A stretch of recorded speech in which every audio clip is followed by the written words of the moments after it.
Okay, we'll go ahead and call to order the Longmont Planning and Zoning Commission, August 21st, 2024 meeting. Roll call. Chair Poland. Here. Commissioner Height. Present. Commissioner Tedda. Here. Commissioner Boone. Here. Commissioner Popkin. Here. Commissioner Kohler. Here. Commissioner Lane. Here. Councilmember Rodriguez. Here. Chairman, you have a quorum. Thank you very much. Next is communications from Planning and Development Services, Grant Penland. Good evening, Chair, members of Commission. Just one quick announcement or update. Would like to introduce our new principal planner, Nathan Jones, who's in the back, cleaning the desk, actually.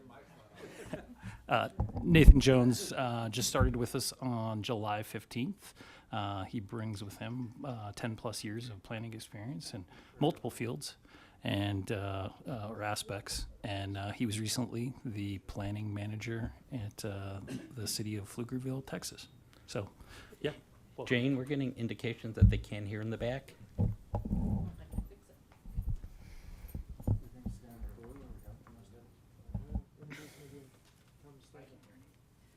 one is it? Tell him to stand up, we didn't see it. Nathan. Hi. All right. Hey, what's his name? Nathan.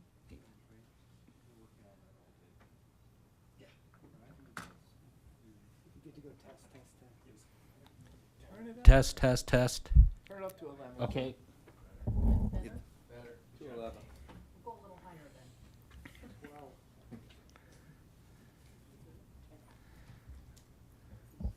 Thank you, Jane. And so we're all set, right? Okay, next item is public invited to be heard. This is a chance for the public to come. They get 5 minutes to speak to us about items that are not on our agenda today or going to be coming before us in a quasi judicial manner. There is nobody signed up on this sheet, but I will open up in case anybody wants to step forward. Seeing nobody step forward, I'll go ahead and close out public invited to be heard. Next is approval of the minutes from the July 17th, 2024 meeting. Are there any comments, notes, motions?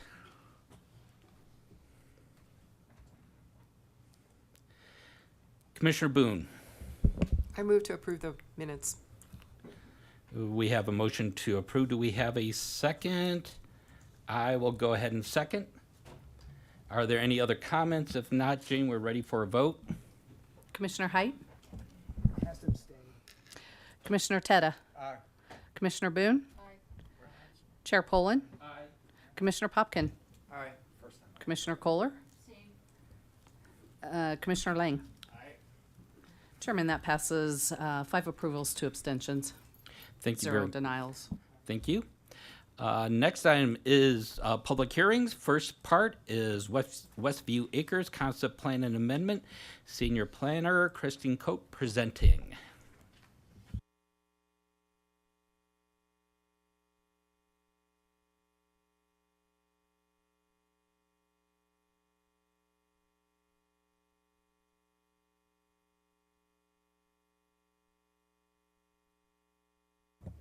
Good evening, and thank you, Chairman Poland and members of the Commission. This evening, for your consideration, I will be presenting the proposed concept plan amendment for the Westview Acres property. As introduced, the item before you is a request to amend the existing concept plan for the Westview Acres property. This is a 6.83 acre site, which is zoned residential single family and is located at 8757 North 87th Street, west of Airport Road and south of Glen Drive. Originally platted in Boulder County in 1980, the property was annexed into the city of Longmont in 2022, at which time the concept plan and zoning was approved. According to the Envision Longmont Comprehensive Plan, the property is designated as single-family neighborhood. This slide outlines important land use details relevant to this request. As noted, the site is zoned RSF, allowing for the construction of single-family detached homes. Surrounding areas are zoned residential single-family within the Longmont city limits and agricultural in unincorporated Boulder County. Additionally, the property is outside the airport influence zone. The original concept plan was approved with specific conditions. A robust landscape buffer and privacy fencing must be installed along the north, west, and south sides of the property before construction begins. Additionally, a drainage report was required to be submitted in accordance with the City of Longmont's design standards and construction specifications. When this project was originally proposed, the 2 existing dwellings on site were planned to be maintained and made part of the subdivision. As time has passed and the project has evolved, the applicant is now planning to demolish the 2 existing single-family dwellings on the property. The applicant is requesting to increase the maximum allowed number of single-family detached units on this property, which is zoned RSF. The property was approved in 2022 for the construction of 22 single-family dwelling units, and the applicant seeks to revise this approval to permit a total of 24 single-family dwelling units.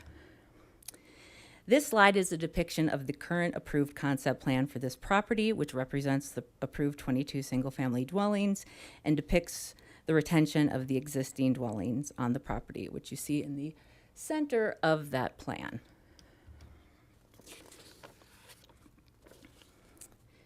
This slide is a depiction of the proposed concept plan in consideration this evening. This plan differs from the approved plan in that the 2 dwellings existing on site have been removed. The applicant is presenting 6 lots for construction on the north line, as opposed to 7 in the original concept plan. And the unit count is shown with the proposed 24 lots for the construction of single-family detached dwelling units. Notification and outreach was conducted in accordance with municipal code requirements. Residents raised several concerns, including the proposed density being perceived as too high, traffic issues, and the development's fit with the surrounding area in terms of density and home construction. Additional concerns were expressed about stormwater quality and detention, as well as the appearance of the required fencing.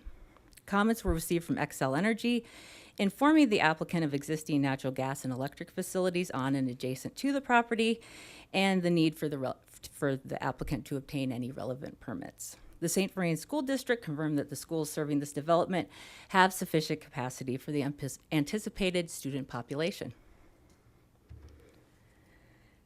This slide outlines some key development considerations for this project. The proposed amendment is consistent with the envisioned Longmont Comprehensive Plan and aligns with the residential single-family zoning requirements. It meets the minimum lot standards for area and width. Additionally, adequate services are either currently available or will be provided for the Westview development. Based on my staff report and the preceding analysis, my recommendation is that the Planning and Zoning Commission consider conditional approval of the Westview Acres concept plan or concept plan amendment to the City Council with the following conditions of approval: the robust landscape buffer and privacy fencing be installed along the northwest and south sides of the property, and the fencing must be installed prior to construction. This concludes my presentation for the evening. City staff is available to answer any questions that you may have. The applicant is also present and has a presentation for you this evening. Thank you. Thank you, Kristen.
Good evening.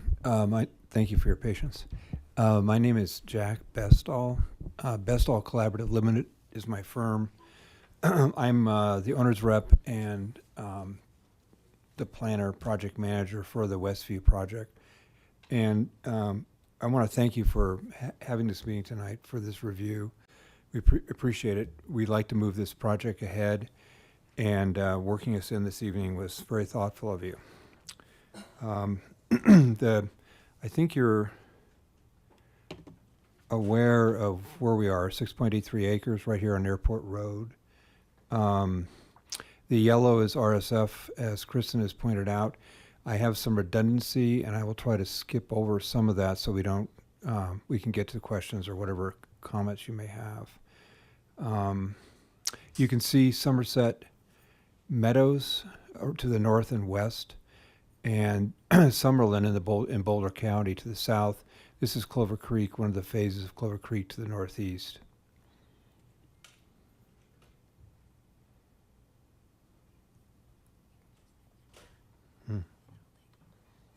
Thanks. So this evening, as has been outlined, we're asking for you to consider approval of the concept plan amendment, and we're asking for you to consider approval of the preliminary plat. The concept plan amendment has been increased by 2 lots, and so about 8%, 3.22 to 3.5 dwelling units per acre in the 1 to 8 RSF zone. The preliminary plat conforms to the Planning Commission conditions for the buffer and for the standards being met in terms of the drainage report. As we do the preliminary plat, we're working through a site plan construction document set, and you're well aware of that. As a part of that, there's a drainage report, so those are all ongoing. The annexation concept plan, this is the same plan, it's just a little different graphic. But basically the 7 lots are on the north side. We have 3 lots on the west side, which align 1-to-1 with the Somerset Meadows lots that are on the west. And then you can see the 2 homes here that are existing on the property. The amendment removes, we like the word remove rather than demolish, but you know, staff's comment was, it's well taken. So we would remove those 2 homes, and we would put in an additional lot in each location instead. On the north, you can see 7 lots here. The original referral plan actually had 8. So we've been trying, I think the theme of our effort has been, how can we make this compatible and still increase the density to a point where it's economically a cost benefit to the city. And that's the balance that we've been going through for the last 2 to 3 years, actually. So you can see on the bottom, there's the 6 lots in that graphic that shows the change. The approval criteria for the concept plan amendment, is it going to interfere with integration of other properties and annexation or development? Will it create undevelopable lots and burden with costs? And then the final one, what about phasing? Is it still going to be rational? I think essentially none of these will be impacted. The surrounding land will still be annexable. There's no extra burden. In fact, perhaps by adding 2 lots, there's a little less burden. And the phasing we see as a continuous build, 1 phase. So there's not an impact there. The resulting plan, as you've seen, takes out those two houses, adds an additional lot, maintains the 1-to-1 correspondence on the west, as you saw when you reviewed the annexation concept plan, reduces from 7 to 6 on the north side, adjacent to 80-foot open space that Somerset Meadows owns. It's an easement there for drainage and utilities and open space. And then the lots that are smaller or narrower are in the middle and then along the east side along Airport Road. There's 5 criterion for approval for a preliminary plat and amendment, and they kind of overlap with some of the concept plan amendment criteria we just talked about. So, but is it consistent with a comprehensive plan? The quick answer is yes. Does it comply with envisioned Longmont goals? In a number of ways. I've listed it diversifies a little bit the housing mix. It's going to be more sustainable with cost benefit, the higher density. We had this model that we can talk about that if you'd like to later. Contribute to affordable housing. This is our proposal is we will do in lieu. We would not build affordable on site. And then it's really an adaptive reuse of of an underutilized property along a major corridor. Criterion 2, does it meet city standards essentially?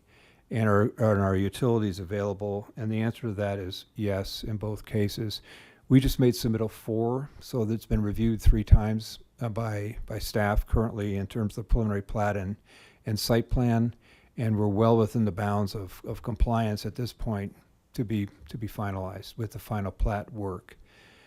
Criterion 3, development is compatible with surrounding properties. It is zoned the same, but it's also consistent with the annexation concept plan in terms of the interface, and if anything, maybe it's been improved on the north. The drainage report that you asked for has been submitted and has been reviewed 3 times so far. It's reaching compliance. There's details, but very few. The robust landscape buffer has also been complied with. So that's the context. You've seen this aerial before. Somerset Meadows around the north and the west, and then Summerlin in Boulder County to the south, Airport Road, Clover Creek to the northeast. The proposal is that the concept plan amendment is consistent and it's compatible, and we can discuss that if you'd like. This shows a snippet from the drainage report. A lot of analysis has gone into that. Both from a water quality perspective and a detention release perspective. As you know, there won't be additional water that wasn't historically flowing off this property, flowing off the property. And so it meets the state standards for that, as well as water quality. It'll be a rain garden type of design at the detention basin, which is located here in the blue. And this is the grading and drainage plan that's already in the site plan packet, sheet GP01 in this case, which takes its cue, of course, from the drainage report. The buffer that was requested and we worked on, we went to a neighborhood meeting after that. We requested one to go over the addition of 2 more lots and the buffers that were discussed. This is the sketch that was used for that as part of the buffer. This is the west side and the south portion. And one of the sections we showed, and also the privacy fence here, it's harder to see at this scale, but it's right here along the left or the west side. This is facing north. And that fence would be what is used now, is what we're proposing for the Summerlin fence. This is the north property line for Summerlin, south property line for Westview.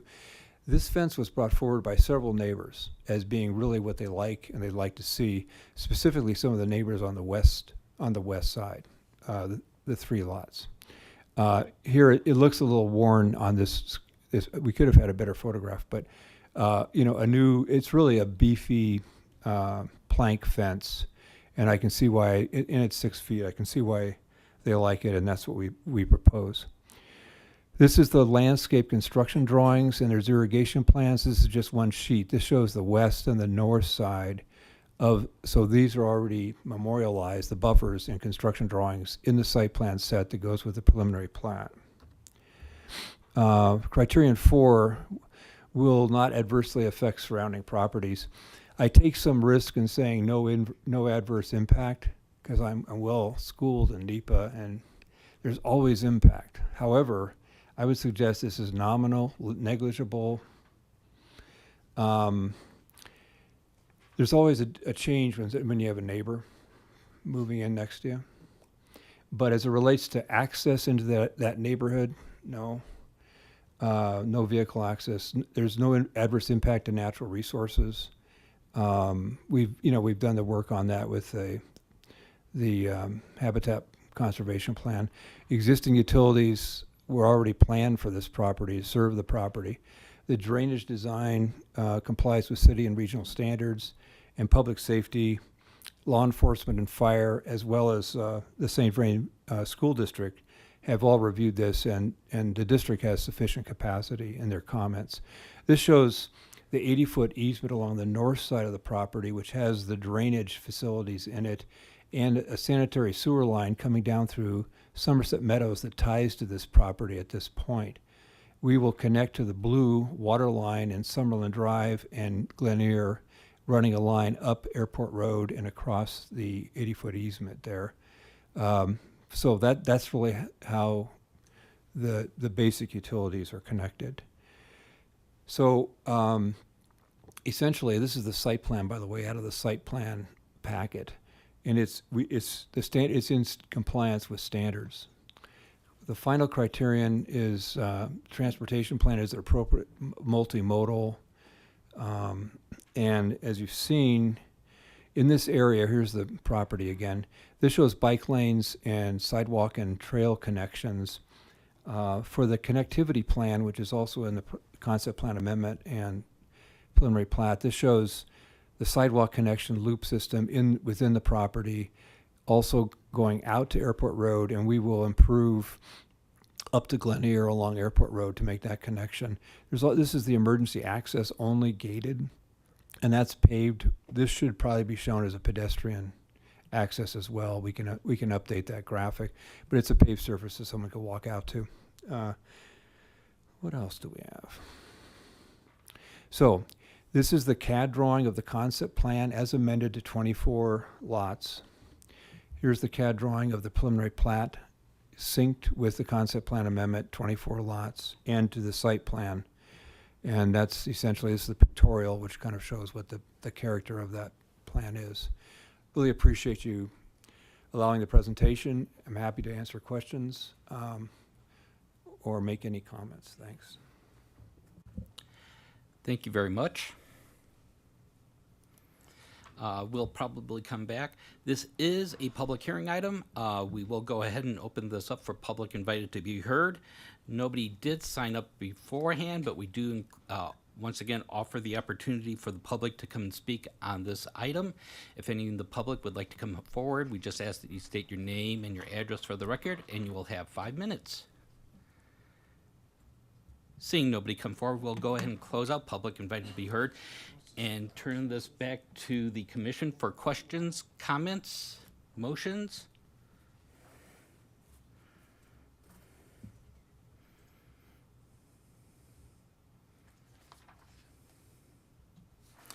Commissioner, yes, you did. Commissioner Kolar. Is it on? Okay.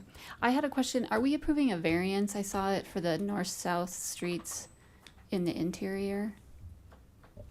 No, there's no requested variance with this proposed concept plan amendment. Okay. Do you think that's an error in there, or do you think that comes later? No. We could potentially have our engineering folks or transportation folks talk to you about the street design if you would like for us to. It says an exception request has been submitted for this variance? And that would be an exception request to Public Works. So I would, Okay. So it's an administratively it's approved decision. administrative, correct. But our Public Works folks are here and can address that for you if you'd like for them to. Sure, yeah. All right, perfect.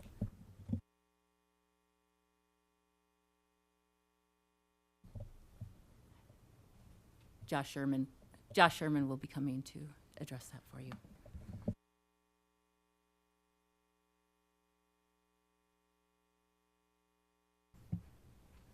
Good evening, Commissioners. Josh Sherman, Civil Engineer with Public Works. Yes, they have a reduced street cross-section on one of their streets. I believe it's a attached sidewalk instead of a detached sidewalk. So they have, through their preliminary plat application, requested a design exception and request during that application, which we have reviewed under the preliminary plat.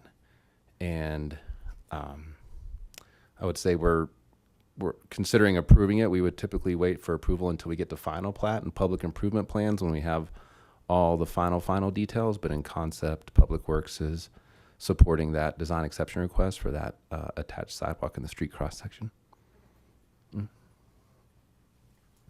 Commissioner Height.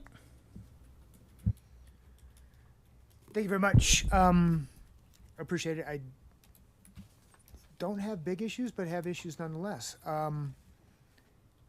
Confirming, you're proposing going from 22 to 24 lots, the 2 lots coming from the interior of the project. Is that correct, Jack, I guess?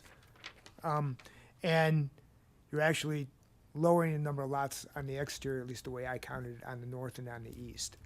From 7 to 6 on the north and from 5 to 4 on the east side, all of which appears to be good to me for your neighborliness, correct? Correct. Cool. Correct. The original concept plan, and I look at it's attachment 9 in the materials that we were submitted to. The last page of it shows what I think is, and you showed it in your plans too, the original 22 lots with the 2 big lots. The interior roads, though, there look to be two ingress egress points out to Airport Road. Is that correct?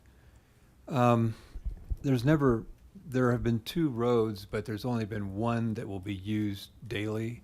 There's one that's emergency gated only. I see that in this concept plan. In the original concept plan, however, there appears to be 2 points of ingress and egress to Airport Road. Is that correct? I'd have to look at the exhibit. I don't remember it that way. Planner Coat, do you see that? I can pull up that concept plan for you, and we'll take a look. Grant, just, if you want to go ahead.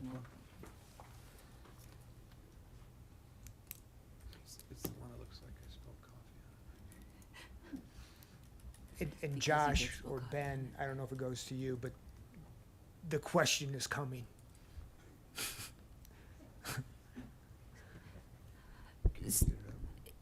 Well, this is the existing approved concept plan, and I believe it appears that there was only the That's not. If you can go to Exhibit 9, the last page. Exhibit 9 of your staff report. Uh-huh. Okay, certainly. You have that, Grant? That's the recorded subdivision, Yeah, you showed it in your well, concept presentation. plan agreement It's the same exhibit. It's not the same. It's just the one that I can tell. 2009. Okay, I have to pull that. Go to the last page of Exhibit 9.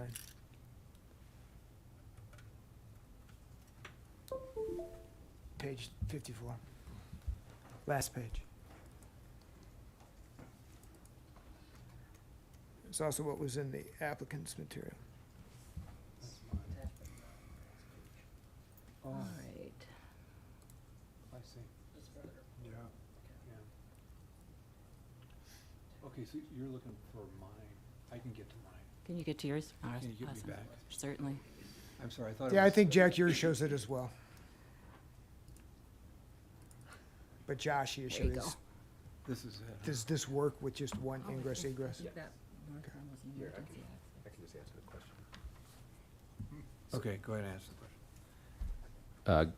Yes, the intent was always that that second northerly access was always only ever intended to be emergency access. So Okay. from the beginning, Public Works was only ever intending to improve one full movement access onto Airport Road. But because of the density of the site, they do need two means of access to meet emergency services. So the second northerly access was always intended to just be emergency only. Okay. And then I noticed from our overall planning criteria that enclave subdivisions, for lack of better term, subdivisions that don't connect to other subdivisions are disfavored. This one is unto itself. It doesn't connect with any other subdivisions. Can anyone explain how and why that happened, or is it a planning and zoning faux pas? Why isn't this? Because we approved the other subdivisions without providing for a means of access or connection of this subdivision to well, I guess Summerlin's to the south, but to the subdivision to the east and north. How do we end up here? I can explain in general why one would end up in that situation. The Somerset plat, I believe, was done in approximately 1980, if I recall. And typically, when planning, you connect your roads so that they can eventually go through and serve additional subdivisions. Was not typical practice at that time, and this property was in the county without consideration for development. So there really isn't a potential access point on the west side to any existing roadways. So that would be the general explanation of why that happens. And to the north, there is an easement, which I guess is the south side of Summerlin. And what's that easement for? What is utility easement? Is it a drainage way? What is it? I believe it's utility and drainage. But Is that Cool. correct, Josh? Yes. Could it be, would it be, should it be explored as to whether or not that could be another point of access? Again, I'm just beating this horse till it's dead. Sure. I can tell you from a utility standpoint, that is how they're going to get their redundancy for the water line loop, as well as their service for sewer is actually through that utility easement as well. I think from a transportation perspective, we're really talking about a low volume of traffic in terms of the total estimated volume of traffic that's going to contribute out to Airport Road. So that secondary access is really just for emergency only. Okay. And we don't want to insist upon or ask or make the applicant go through the hoop of figuring out whether or not it could connect the subdivision to the next subdivision?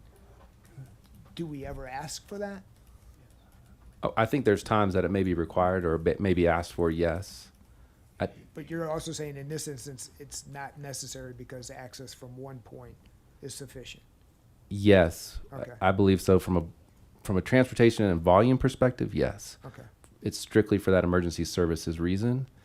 And, you know, frankly, for that reason, pushing an access through, it may also be gated, right? If we were to try to cross that utility easement, somehow acquire it as right of way or some other access easement. Oh, I can imagine a horde of horribles that could Sure. could attach to that. Finally, with respect to the traffic report, it's indicated, I think there's 226 additional trips associated with this subdivision. I think there's 16 during the morning rush hour and 22 during the evening rush hour, which is interesting to me. The other 200 trips are coming during the middle of the day, is that correct? That seems weird to me. Yeah, I think you're talking about peak hour. I'm going to maybe rely on our traffic engineer Okay. who have more expertise in that area. But Caroline, do you think you can answer that question? I'm going to put her on the spot. Yeah, I would certainly think that peak rush hour would be the high point of when traffic would be coming in and out for 220 trips. Right, Commissioner Hype? Yep. What's the question? 226 trips per day associated with this project. 16 in the morning rush hour,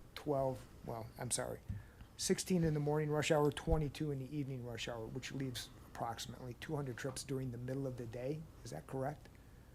Why would there be 200 trips in the middle of the day and not more during the rush hour? Seems counterintuitive to me.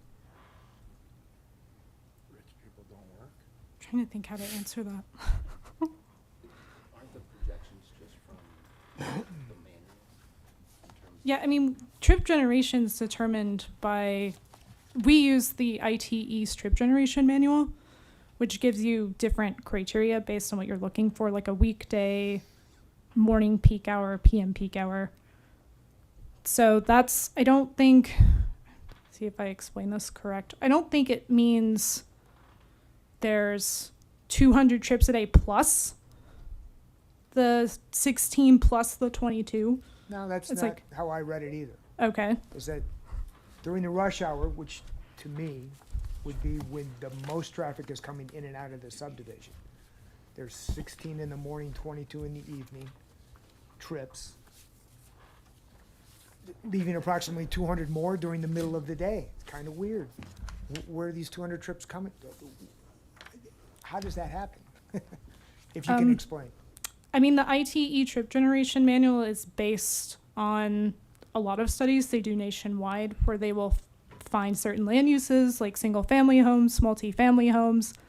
This would actually probably end up being a pretty decent case study because if there's only one point of access, you just set up your count right there and you monitor in and out traffic all day.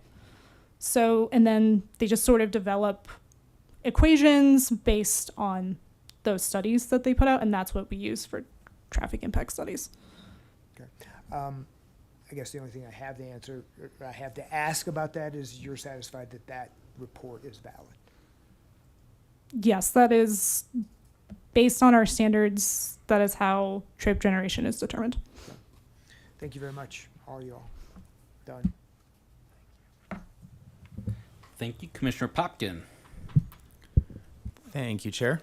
A couple clarifications, maybe first for staff and then for Mr. Bestel.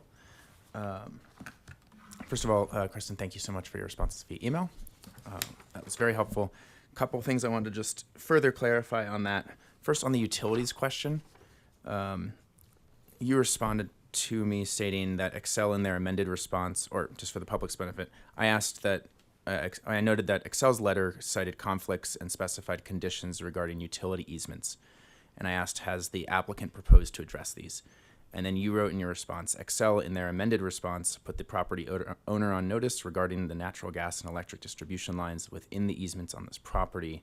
All easements have been shown on the plat.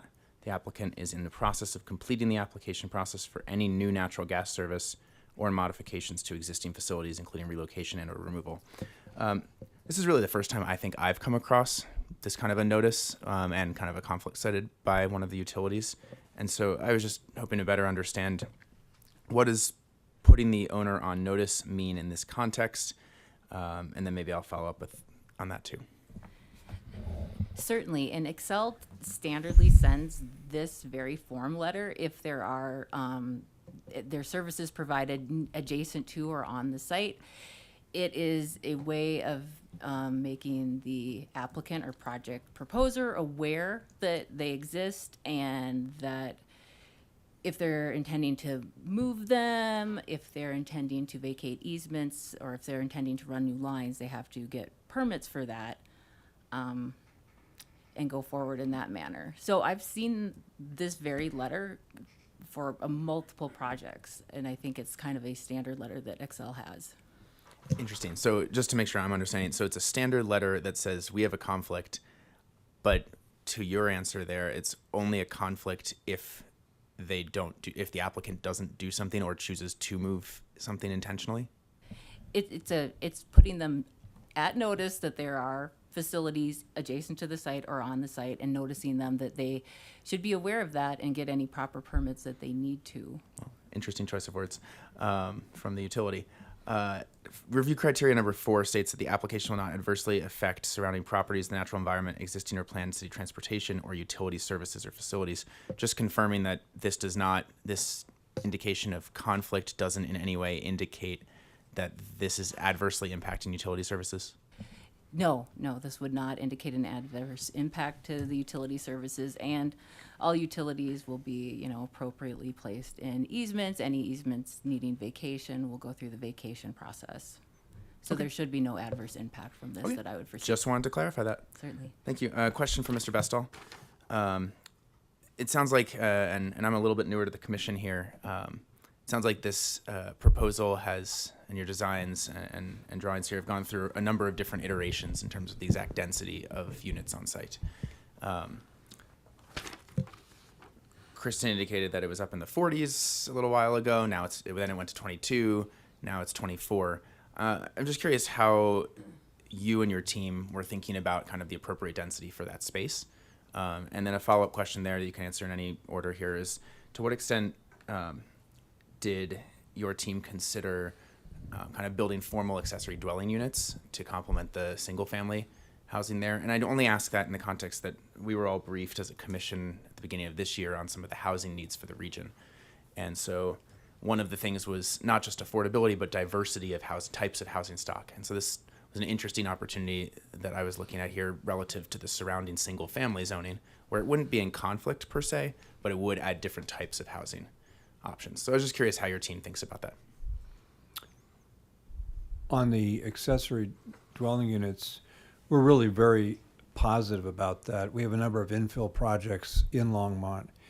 At this point in this process, we can't determine whether we're going to, probably what we'll do is build custom or semi-custom homes here, and we haven't decided if the ADU would be built in or it would be the buyer's opportunity to add. So we're kind of at that point. I think I'm probably, there's probably more votes to build it in right now with our team, but we haven't gotten to that. We don't know if we have 24 or 22 lots. So that's what we're addressing. Fair enough. It seems like we're fluctuating on this density a little bit, like you suggest, but it's been over a long period of time. When we took the referral in, and I actually gave Kristen an improper, when we first took the referral plan in to meet with the council, there were actually 24, not 22. I told her 22. And I had to go back and look back through it.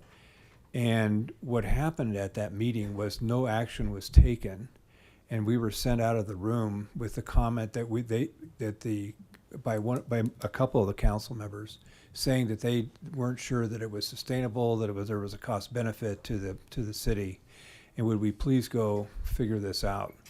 So 8 months later, we came back after we had modeled it and talked to staff and discussed it, and what we found was the 24 was sustainable. And then I asked the modeling group, can we go lower and still have revenue coming into the city, that's adequate? And the answer was yes. So my aspiration for this project has always been to try to have the closest fit I could to a large lot project. In other instances, we might plop down a much more compact development with higher density. I looked at 6 to the acre here early on in the conceptual phase. So we went with 22. We went back for the referral, and we said, yes, it does sustain itself economically, in terms of what's very important to the city, knowing that we have limited amount of land internal to the boundary. And they said, okay, we'll consider it. We'll refer this for annexation. And then here we are a couple years later. And during the process of review with the neighbors, they said, are you serious about trying to keep those houses? Because they felt the condition, the design, there's a whole series of things that were mentioned. And we were kind of okay with keeping them and refurbishing them and going through that. Over time, we've decided, this is kind of it may be more of a fool's errand to try to fix these. And we'd be better at removing them. And that's when compatible lot sizes entered the picture, and that's why we're asking for 24.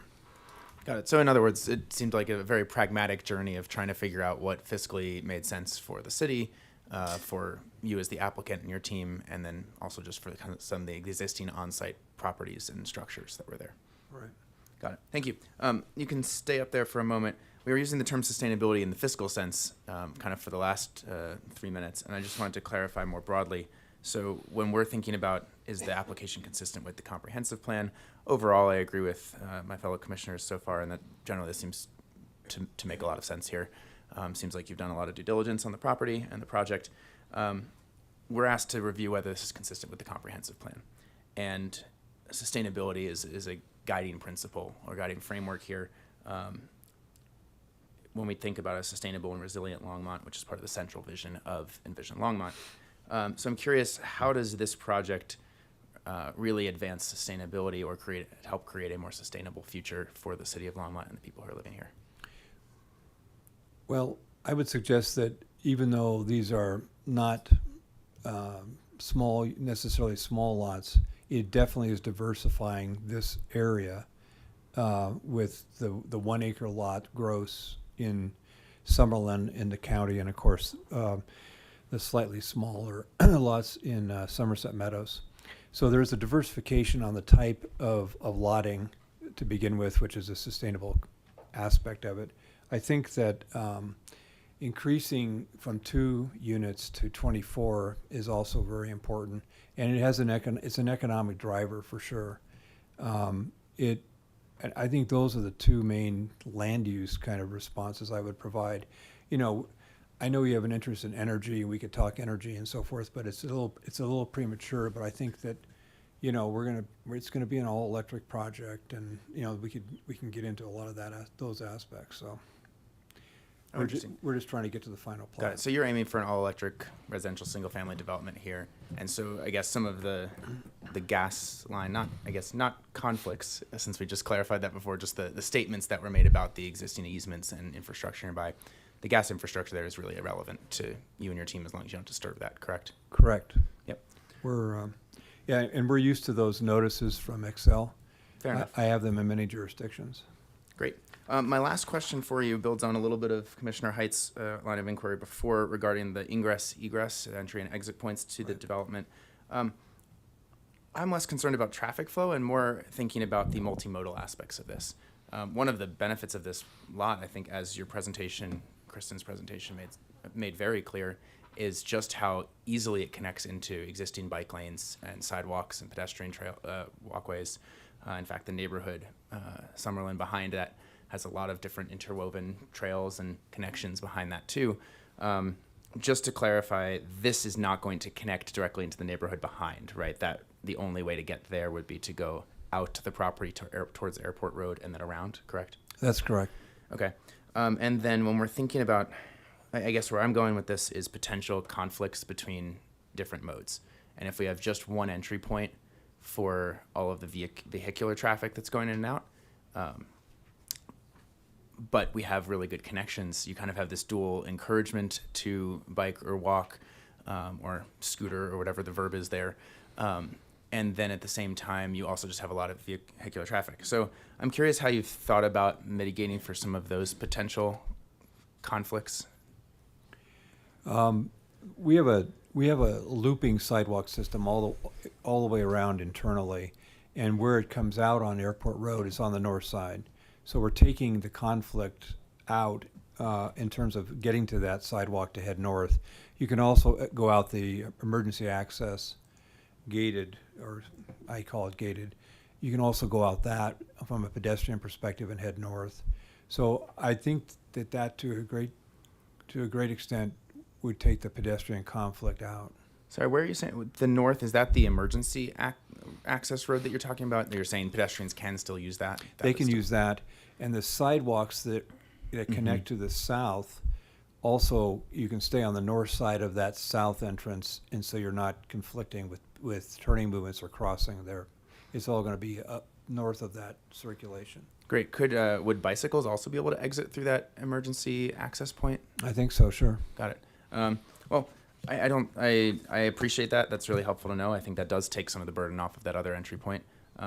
Maybe as a light design suggestion here, to think about how you can use kind of creative markings to indicate that pedestrian and bicycle flows can use that entry exit point for emergency vehicles that would otherwise only be emergency vehicles, just to direct everyone kind of out that way so that it doesn't conflict with the other vehicular traffic. We can do that. Fantastic. No further questions. Thank you. I do have a question, and this is going to be to Kristen. In the recommendation from staff, there are two conditions. I believe the drainage report has been talked about and satisfied. I do have a question about the robust landscape buffer and privacy fencing. How do you define robust landscaping? I get kind of nervous when it's a fuzzy word like that. It is hard when it's not dimensioned or quantified. It's very open to interpretation and subjective. That was the verbiage that was placed as a condition on the original approval of this annexation. So there's really no quantifying factor beyond what the Planning Commission at that time envisioned as a robust buffer. So we really don't have a way to quantify that. It would be at your discretion if you feel it meets those robust standards. Okay, and so I understand. So there's going to be a 6-foot privacy fence around the north, west, and south. Correct, that is what the condition. And then there's a buffer, and then did I see right that there's a 3-foot high split rail fence? There is, and I believe that separates the buffer easement area from the Neighborhood. lot area. Okay. Mhm. Okay, thank you. Commissioner Tetta. Thank you, Chair. Also for Planner Coat, we talked about the, in Commissioner Popkins' questions, the applicants said that they would be providing the equivalent of 3 affordable units through their fee in lieu. What is their fee in lieu? That is actually something that's calculated by our affordable housing folks in regards to that, so I do not know what that number would be. Is there anybody who can hazard a guess? Maybe Jack? Not off the top. I wish I could give that to you. I'm not prepared to. It's based on a dollar amount per square foot of what you're building, of what is being built, and I just don't remember the dollar amount per square foot.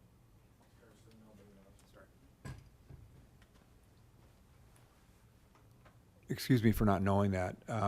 I haven't thought about it for a while. it's based on a square footage, a dollar amount per square foot of the structures that you're building. So, you know, we'd have 24 units times whatever it is, 3,000, 2,800 square feet or more. And I just don't know what what the multiplier is. 1350. Thank you.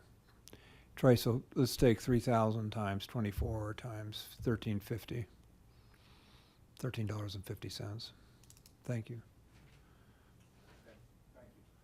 And it's going up.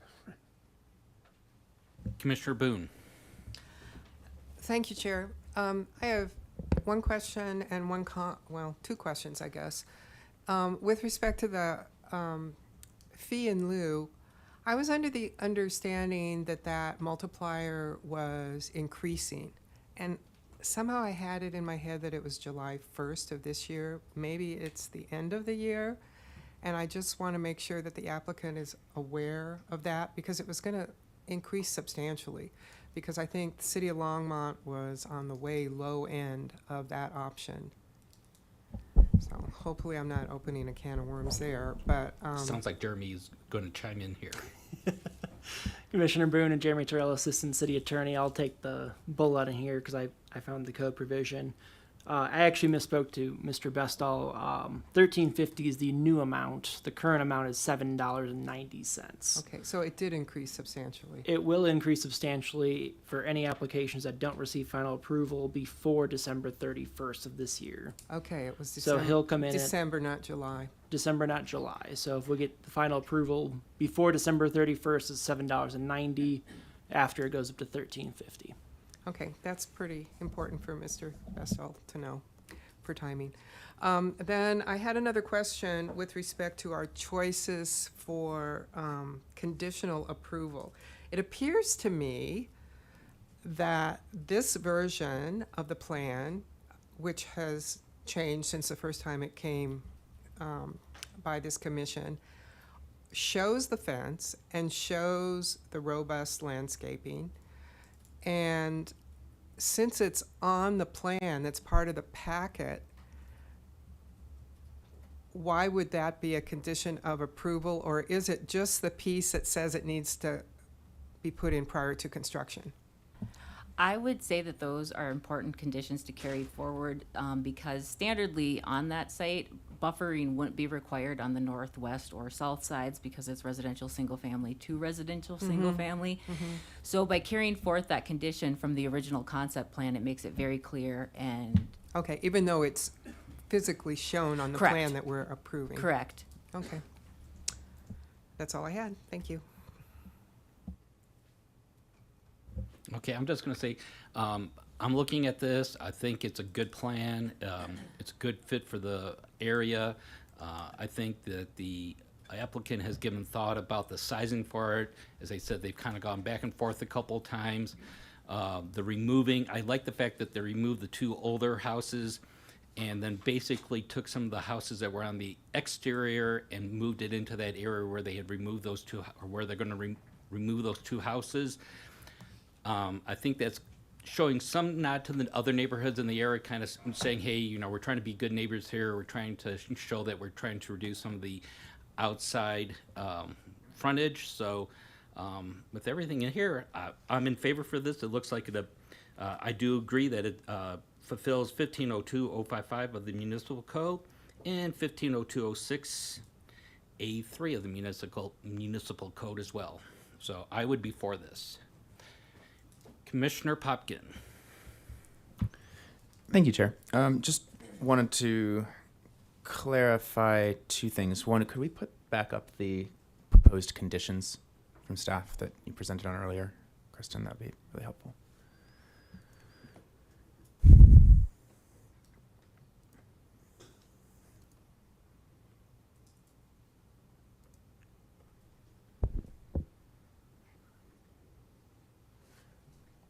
Okay, and then just going to I think this is building on a fellow commissioner's question on the use of the word robust here.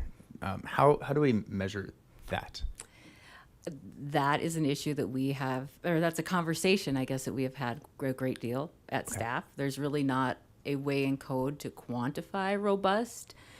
You may want to talk with the applicant to see how he interpreted the robust condition and what he brought forth in regards to it. That may be more beneficial. Great, thank you.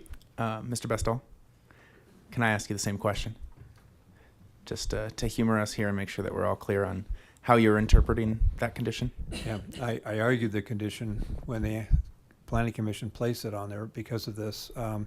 What we did actually, we talked to staff after the condition was put on there and after we were annexed. And so we went into the code and what we did is we took the buffer plant guide for between single family and multifamily in the 20-foot, and we used that essentially. So we thought, we can hold everybody, that can be understood, and it certainly is dense and you can use the word robust because it's meant to buffer between commercial and multifamily and single family, and we're buffering between single family and single family. Yeah. Okay, thank you. And then just to clarify the existing site conditions, there is some, maybe I wouldn't use the term robust, there's some landscape buffer that already exists on the site, at least on the southern and eastern sides. That would all, is any of that being retained? Yes. Or, okay. Yeah, we've had it's been a real interesting workout with staff on how there's great landscape along Airport Road, great plant materials, there's a berm, a lot of things going on. What we found was we've tried to retain as much of that as possible and internal to the site because it looks great and much of it is in good condition. So our tree survey took that into consideration. And then we're also adding additional buffer beyond that in the 20 feet beyond the property line. So Great. So neighbors can rest assured that a lot of the existing, I don't want to say all of it, but enough of a meaningful amount of the existing trees that are there that are mature and in healthy condition will be retained. It's not like a clear-cut operation. correct. Yes, that's great. I'm really glad to hear that. And then right before you leave here, at the end of my questioning before, I just asked if you had any qualms with the kind of just clarifying that emergency access road for pedestrian and bicycle traffic. It sounded like that was not an imposition in any way. No, Would you- we'll talk to staff about how to label it. Great. We can put it on the connectivity plan. Chris and I talked about that, I think earlier last week maybe or something. Yeah, we knew it was there. We just thought it was, yeah. Good. Well, would you have any concerns if I added that just to clarify as a formal condition? As a pedestrian access? Yeah, as a pedestrian Yeah. and bicycle. Yeah. You wouldn't have any concerns with No. that? Okay, great. I appreciate it. Then I guess I'll just let my fellow commissioners know I was going to offer some language just to kind of reinforce that point of it, which I do think enhances the multimodal aspects of the site and does enhance some of the regional connectivity here. So working with language of the applicant will provide specific marking, signage, and or design elements to encourage pedestrian and bicycle access and use alongside the emergency access road. So I don't know if there are other questions or comments from my fellow commissioners, so I won't make a motion at this time. Commissioner Kolar. Yeah, I actually just wanted to comment. I actually wanted to commend the applicant on the preservation of the trees. It looks to me like you saved almost half of the trees on the property, and I'm sure it would have been much easier to just clear the site. So I appreciate your willingness to do that. And I agree with your language. I think that would be a good addition.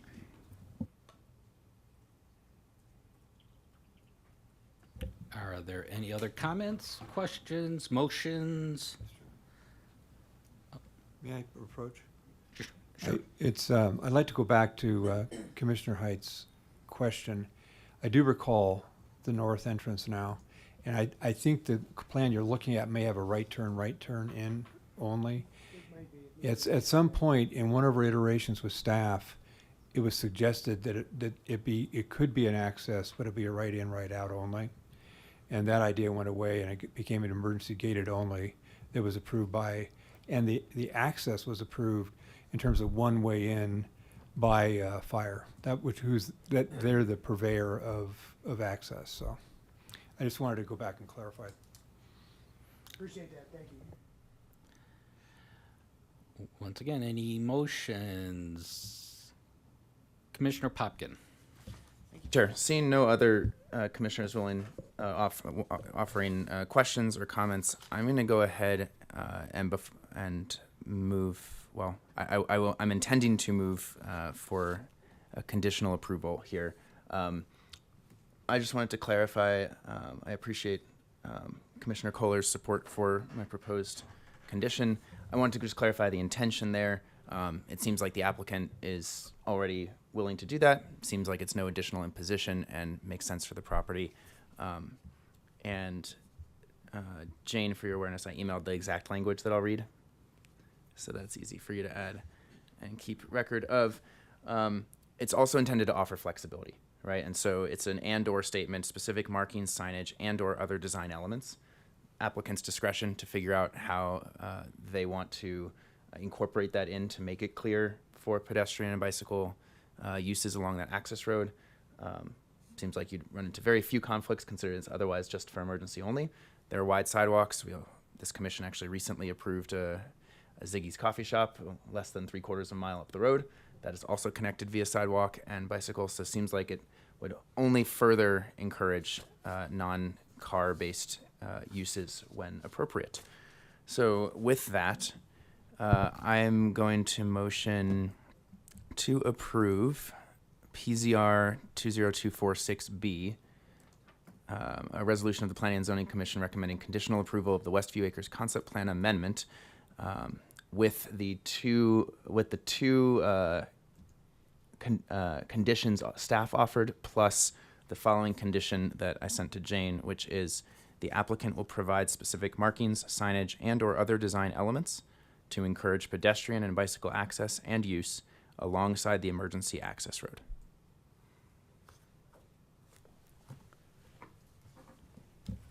We have a motion. Do we have a second?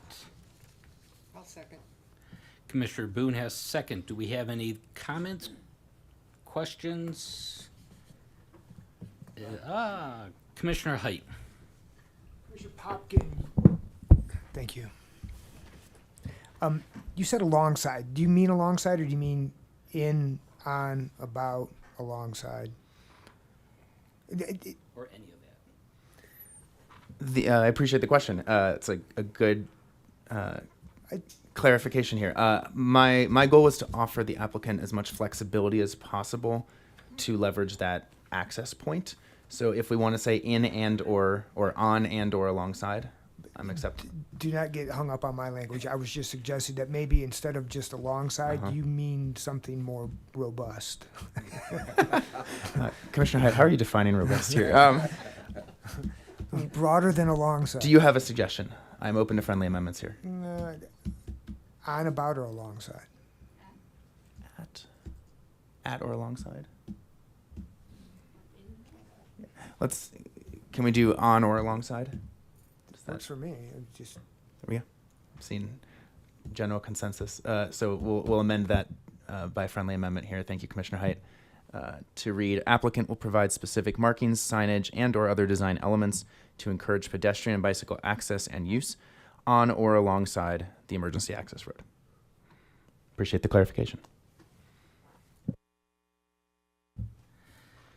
Do we have any other comments? Seeing none, Jane, let's go ahead and vote. Commissioner Height. Aye. Commissioner Tetta. Aye. Commissioner Boone. Chair Poland. Commissioner Popkin. Commissioner Kohler. Commissioner Lang. Chair, that passes 7-0. Thank you very much. Let me find my sheet here. This item will now be forwarded to the Longmont City Council for action. If you're unfamiliar with council procedures and intend to appear before City Council, please contact the Planning Division for further information at 303-651-8330. Let's go ahead and move to the next item. Now we are at Westview Acres preliminary plat application. Senior Planner Kristen Cote.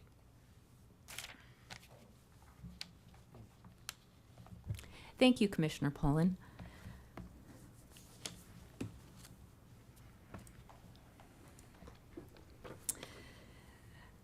We will be now considering the preliminary plat of Westview Acres. As introduced, the item before you is a request to approve of the preliminary plat for the Westview Acres property. This 6.83 acre site is zoned RSF, residential single family. We've discussed the location previously. It was annexed into the city in 2022, and the concept plan was approved at that time, as was amended previous. The site is zoned RSF with a single-family neighborhood land use designation as outlined in Envision Longmont. The proposed development includes single-family detached dwellings.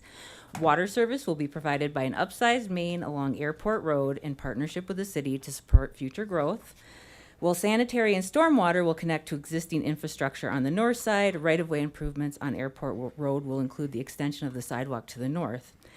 The traffic impact is within acceptable limits, with future plans considering the addition of a traffic signal and a southbound right turn lane to accommodate further development. The preliminary plat also incorporates existing and future rights-of-way, access points, and multimodal connections, including a sidewalk extension to the north. Further refinements to access and circulation will be addressed in subsequent development applications. So this slide presents the specific details of the proposed plat for your consideration. The proposal includes 24 lots designated for the construction of single-family detached dwellings, with lot sizes ranging from 6,000 square feet to 17,465 square feet. The proposed right-of-way dedication totals 1.592 acres. Additionally, 4 outlots are included, 2 for access and utility, 1 for drainage, detention and utilities, and easements, and a 4th for a landscape buffer area adjacent to Airport Road. This slide includes an image of the plat for your consideration, which presents the 24 lots within 3 blocks of this proposed development. Here you see a depiction of the landscaping for this property. The applicant is providing 20-foot buffers on the east, north, and west boundaries of the property and a 12-foot buffer on the southerly line. Notification and outreach were conducted in accordance with municipal code requirements. Residents raised several concerns, including the proposed density being perceived as too high, traffic issues, and the development's fit with the surrounding area in terms of density and home construction. Additional concerns were expressed about stormwater quality, detention, as well as the appearance of the required fencing. The proposed subdivision meets the criteria for preliminary plat review and complies with minimum lot standards for both area width, ensuring alignment with the comprehensive plan. The design facilitates connectivity within the site, providing direct access to Airport Road, and includes an extension of the sidewalk within the right-of-way to the north. An oversized water main will be installed to support future developments in the area. Environmental assessments confirm the absence of any federal or state protected species, as well as prairie dog colonies on this site. The landscaping proposal adheres to city standards, and the school district has confirmed capacity to serve this subdivision. Based on my staff report and the preceding analysis, my recommendation is that the Planning and Zoning Commission consider conditional approval of the Westview Acres preliminary plat with the condition of approval of the concept plan amendment. That concludes my presentation. The applicant is here, as you know, to answer questions, and thank you. Does the applicant have a presentation for this, or is it basically rinse and repeat? I believe it was a combined presentation. Okay, thank you. Jane, do we have anybody? We don't have anybody. This is a public hearing item. We will go ahead and open this up for public comments. If anybody in the public would like to come forward to comment on this, you get your 5 minutes. We just ask that you state your name and your address for the records. Seeing nobody come forward, we'll go ahead and close out the public invited to be heard, and we'll open this up to the commission for comments, questions, and or motions. Commissioner Boone. Thank you, Chair. I just had one comment on, it was on your very first slide. It went by so fast that I don't have it in front of me anymore. You had noted lot sizes from 6,000 something to 17,000 something. And I think that 17,000 square foot lot was maybe on the previous plan when we had the 2 original homes. Is that right? I believe the 17,000 square foot lot would be one of the most westerly lots on that property. Those are the 2 biggest lots. Okay, so those actually are that big.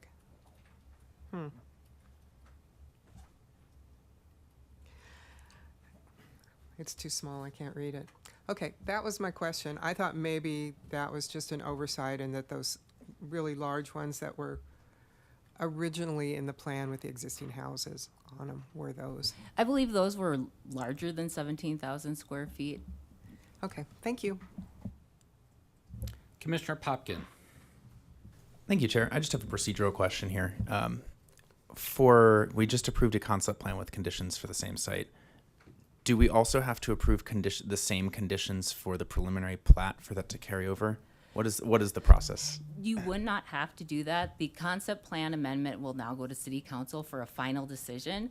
The preliminary plat, you have the jurisdiction on that, so that will go no farther.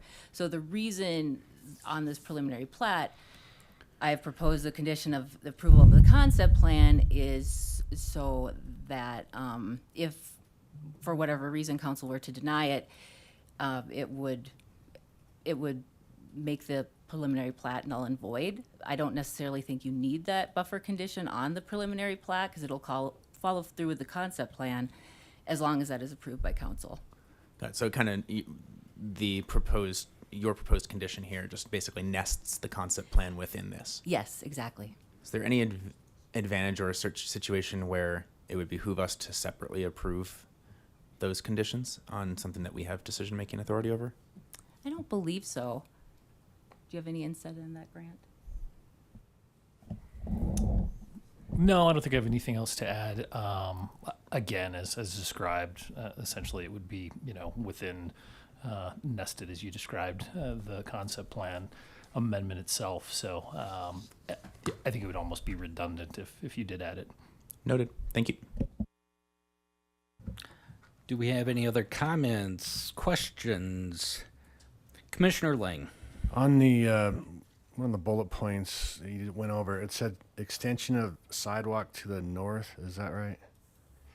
The proposal is to extend to construct the sidewalk in the right of way, and it will extend into the Somerset existing sidewalk to provide that connection. So that was what I was referring to. Would it go all the way? How far south would that go? Like to the southeast corner of the development, basically, or Did the Somerset development, or are you speaking of the Westview development?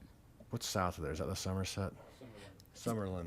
South of this development is unincorporated Boulder County, I believe. Somerset is north and west. It Okay. comes in. I know on that side of airport, on the west side, there's that Glen Air, I think, on the north, and the sidewalk runs going south. It ends right there, and then it doesn't go any further south. So I'm wondering if by extending it north, if you would be intersecting that existing sidewalk and how far south you could continue walking. How That far makes south you sense. could Yeah. continue walking from Glen Air. Yep. You could walk to the very southerly extension of the Westview project. Okay, that's what I was wondering. Thank you.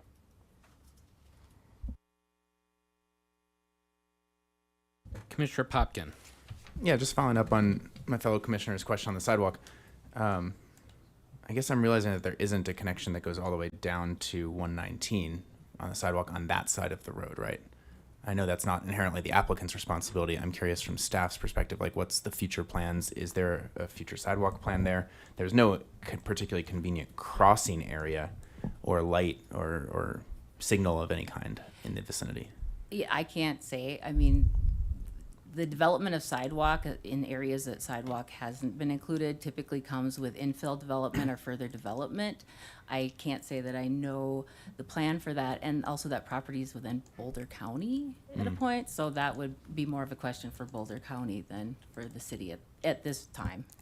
Fair. So then the real advantage here, and to the applicant's credit, is that the applicant team is proposing to connect it at least to the north side of Correct. that sidewalk on To the the- west side of Airport Road. Yep, within the contiguous boundaries of the city of Longmont. That is correct. Got it. Thank you. Commissioner Height. Thank you. Dreamview Circle, which is, I guess, the name of the road as identified in the preliminary plat.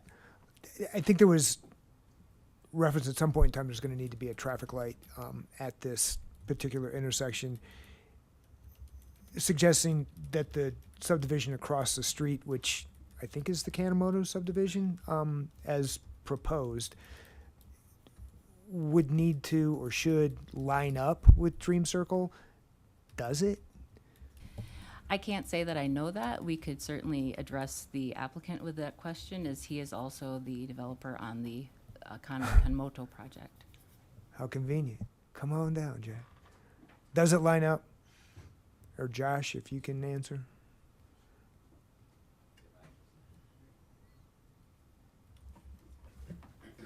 Good evening, Commissioners.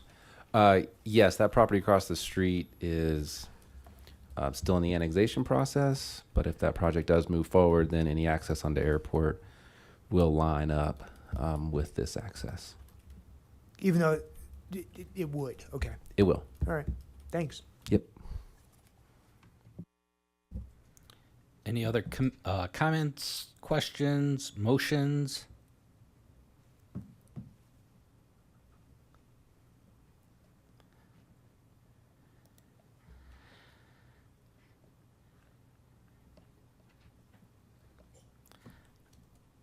Commissioner Boone. Somebody's got to do it. We all know that we like this project, so I'm going to move to approve it. And I guess we do not have any conditions. Yeah, we do. We do. The condition that the concept plan be is, incorporated. No, is approved by Is city approved by council. city council. Okay. Thank you for that help. That's it's the motion. PZR 2024 7B. 7B, yes. We have a motion. Do we have a second? Commissioner Popkin? Second. Any other questions, comments? If not, Jane, let's go to a vote. Commissioner Height. Aye. Commissioner Tetta. Aye. Commissioner Boone. Aye. Chair Poland. Aye. Commissioner Popkin. Aye. Commissioner Kohler. Commissioner Lang. Chair Poland, that passes 7-0. Thank you very much. This item now enters a 7-day appeal period. During this time, any aggrieved party may appeal the commission's decision by submitting a written appeal letter stating why the Planning and Zoning Commission's decision should be amended or reversed by City Council. All appeals must be in writing and must be received in the City Clerk's office and the Planning Office within the 7-day appeal period. The appeal period begins Thursday, August 22nd at 8 a.m. and ends Wednesday, August 28th at 5 p.m. Thank you much to the applicant and to you also, Kristen. Let's go ahead and move on. The next item is final call invited to be heard. If there's anybody in the audience who would like to come forward and have any comments to the commission, you have your 5 minutes. Seeing nobody come forward, I'll go ahead and close out. Final call invited to be heard. Next is items from the commission. Commissioner Popkin. Thank you, Chair.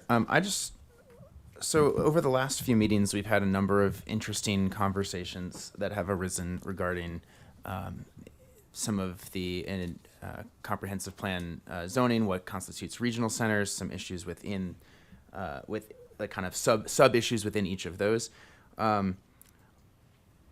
There are 2 or 3 topics that stood out to me that I'm not going to go into right now, but that I was thinking it might behoove us at some point to have a study session on a few of these topics when it made sense for staff and when when we kind of hit critical mass for the commission in terms of topics. So I wanted to just put out a friendly call for other ideas or topics that you might be interested in discussing for some study session on kind of some of the topics that we've run into over the last year or so as a commission. So it is a friendly call. Feel free to email me or come or approach me or offer suggestions. I'd like to put that request in, not now, but at some point I'd like to motion for that at a time that is convenient for staff and the commission. So would love to solicit ideas if anyone else has them.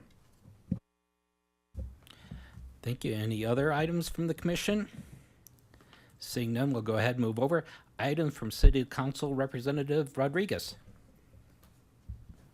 Thank you, Chair Poland. It's good to see you all again. It's been a little while. As always, you do a wonderful, thorough job here, which fortunately was very short tonight. I will say, though, that I'm looking forward to this next Tuesday, if you all pay attention to our agenda, hearing 2 of the items that were before you in the last few months.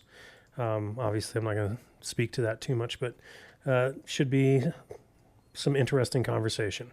So I encourage you to, if you don't watch the meeting, I completely understand, to catch the synopsis afterwards. So thank you much for your service, and I'll see you next time.